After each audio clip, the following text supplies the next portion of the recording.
Binangonan sa Rizal, isang bahay ang inararo ng isang cement mixer. Sugatan ang may-ari ng bahay, gayon din ang driver ng truck. Mula sa Binangonan, Rizal, nakatutok live si Cara David. Cara. Yes, Mel, maglilimang oras nang nakabangga itong cement mixer truck na ito dito sa isang bahay sa Barangay San Carlos, Binangonan, Rizal. Sa ngayon, Mel, patuloy pa rin yung pagtatrabaho ng isang towing company dito para piliting hilahin itong malaking truck na ito palabas noong bahay. At dito rin yung ilang mga tauhan ng Meralco, nagkakabit sila ng bagong poste ng kuryente kasi may isang poste dito ng kuryente na nabali kanina nang bumangga dito yung cement mixer. May ilang mga bahay na apektado ngayon nito at wala ngayong kuryente dito sa Barangay San Carlos, Binangonan, Rizal. Ikwento ko lang sa inyo ng maikling-maikli, Mel, kung paano nangyari itong aksidente. Ang sabi ng mga residente dito, yung cement mixer daw ay nanggaling sa isang mataas na bahagi nitong kalsadang aking kinatatayuan ngayon. Medyo steep itong kalsadang ito at nung natanggal daw yung kalso nitong cement mixer, hindi nakabukas yung makina niya, bumulusok na raw ito pababa at kahit na pilit na ipreno ng driver ay hindi umuubra yung kanyang preno. Ang ginawa ng driver, pilit niyang inilihis yung kanyang cement mixer at binangga niya dito sa isang pader dito sa barangay.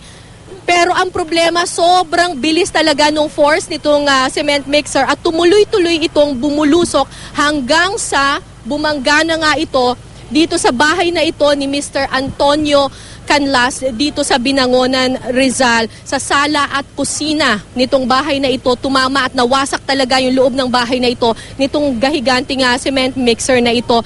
Mabuti na lang at wala namang namatay sa naturang insidente, pero dalawa ang sugatan. Si Mr. Antonio Canlas ang may-ari ng naturang bahay at ang driver ng cement mixer. Pasado 1:00 ng hapon, Mel, nang mangyari ang aksidenteng ito dito sa Binangonan, Rizal. May nakatatak na BF Construction ang naturang cement mixer sa katawan nito. Kilala ang BF Construction na pag-aari ni dating MMDA Chairman Bayani Fernando. Ayon sa mga nakasaksi, dahil nakapatay ang makina ng naturang cement mixer, kahit ilang ulit daw na ipreno ito ng driver ay hindi raw ito umubra dahil hydraulic brakes daw ang gamit nito. Noong mga sandaling iyon, sa kasamaang palad ay nasa loob naman ng kanilang bahay si Mr. Antonio Canlas. At sa kasamaang palad nga, naipit ito sa loob ng kanyang bahay nang bumangga ang cement mixer. Nakarinig ako ng mandagundong. Malakas po. Malakas, kalakas kasi. Parang ano po? Kala ko nga kung ano may babagsakan. Paglabas ko, yan, nakita ko nga yan. Doon lang ako, ninervous nga ako sa pangyayari. Po, wala daw pong kalso. Yung umandar po pababa. Sabi daw, pinabol po ng driver. Ang ingay na po eh. Na, nagpapanik na po yung driver. Naipit po yung panong driver. Tapos yung naman po, nasa loob. Sugatan po yung katawan. Tumangging humarap sa kamera ang pamilya ng biktima pero nakausap ko sila kanina at nila nakipag-ugnayan na raw sa kanila ang kinatawan ng BF Construction at nangakong sasagutin nito ang anumang pinsala na idinulot ng aksidente. Kasalukuyang nakakonfine naman ngayon si Mr. Antonio Canlas, ang may-ari ng bahay, at ang driver ng cement mixer na si Mr. Crescencio Fernandez sa Angono Medical Center. 2:30 ng hapon naman nang dumating dito ang Meralco para ayusin ang mga kable ng kuryente na tinamaan ng aksidente. Nabali kasi ang isang poste ng Meralco nang banggain ito ng cement mixer. Meron na ring tow truck na dumating dito at nagtungo nga rito para hilahin ang cement mixer.